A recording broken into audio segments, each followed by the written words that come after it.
FX buried a Breaking Bad spin-off deal that would have changed everything, and the reason they killed it is something they never wanted you to know. Sony Pictures Television signed the agreement, the scripts were written, the showrunner was attached, and then in the spring of 2013, FX Networks walked away, and the story of why has never been told in full. You've watched Better Call Saul. You know what happened to Saul Goodman. But there was a different path, a darker spin-off, a completely separate corner of the Breaking Bad universe built around a character you already loved. And FX let it die for a reason that had nothing to do with the show itself. To understand what was buried, you have to go back to 2012. Breaking Bad was deep into its fifth and final season on AMC, and Sony Pictures Television, the production company that actually owned the underlying rights, was already thinking about what came next. Vince Gilligan had built something rare, a criminal universe with enough depth to sustain a dozen separate stories.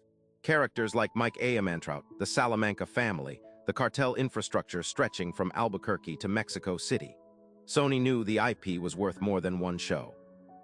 So they did what studios always do when they want leverage. They started talking to other networks.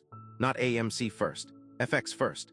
The cable network that had built its entire identity on prestige crime drama, The Shield, Sons of Anarchy, Justified, was the obvious home for a Breaking Bad expansion. The conversations started quietly, the way these things always do. By early 2013, those conversations had become something real. Sony and FX had agreed in principle to a limited spin-off. Not Saul Goodman, that character was already being developed separately, but a Mike Ehrmantraut origin series. 6 episodes.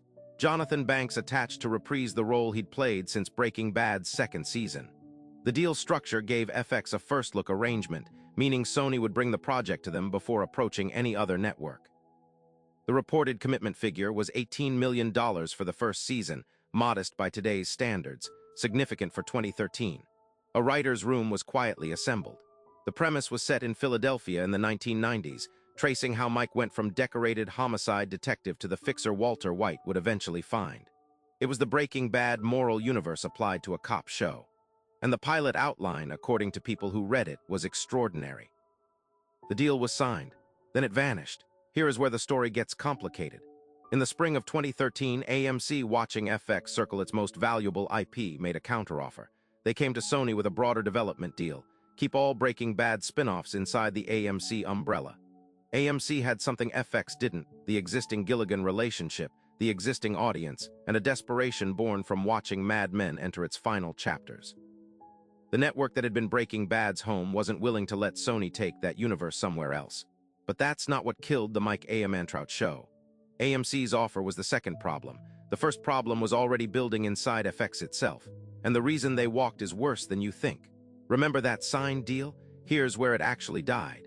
In 2013, FX was in the middle of a quiet internal reckoning over its creative identity.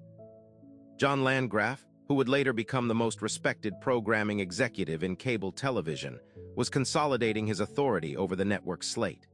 And Landgraf had a philosophy that was almost a religion at FX. The network would not build its reputation on someone else's universe. The prestige came from originals, from the Americans, from Fargo, from properties that began and ended at FX.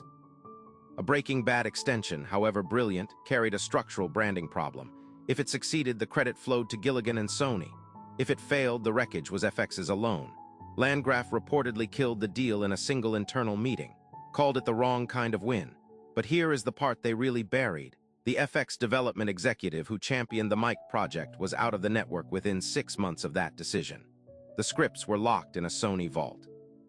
Jonathan Banks didn't learn the deal was dead until he read about it obliquely in a trade item that described it as a development that didn't move forward. Not canceled, not killed, just quietly made to disappear. Because the easiest burial in Hollywood is the one where nobody announces the funeral. Think about what that show would have been. Mike Ehrmantraut in Philadelphia in the 1990s, before the corruption, before the first killing, when he was still the thing he always wanted to remain, a good cop.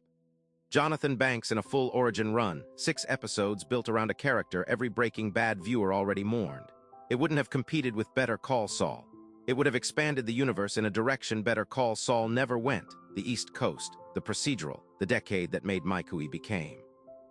2 parallel spin-offs, 2 networks, 1 universe. The architecture was right there, and FX walked away from it to protect a brand philosophy that the show itself would have made irrelevant. Those scripts still exist somewhere inside a Sony vault. Jonathan Banks has never publicly confirmed how close this came. So the question worth asking is simple. What else are they sitting on? Because FX wasn't the only network that killed something extraordinary before you ever had the chance to want it.